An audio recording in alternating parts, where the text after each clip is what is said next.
Welcome to Not Milk Never Milk. Subscribe if you're lactose intolerant. You start by making sure Neural Dsp is installed and authorized on your Mac. This prevents delays later. Next, set Logic Pro's audio device and sample rate to match your interface, usually 48K HZ and 24-bit, so latency and quality align. Then create a new audio track, select your guitar input, enable input monitoring, and arm the track for recording. Once done, insert the Neural Dsp plugin on the channel as an instrument or O effect so you can hear tones in real time. Now focus on the plugin itself. Pick a preset to jumpstart your tone or load a blank chain when you need control. Dial input gain so you hit healthy peaks without clipping, and set output level to sit well in Logic's mixer.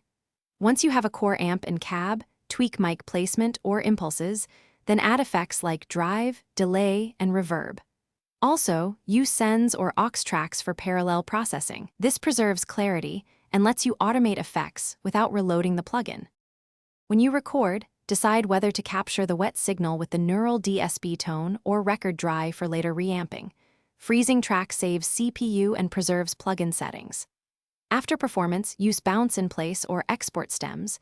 Create both wet and dry files if you might remix. Finally, if you get silence, step through routing.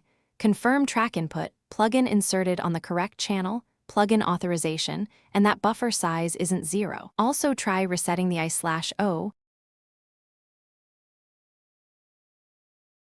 Thanks for watching. If this was helpful, leave a like and consider subscribing. See you next time.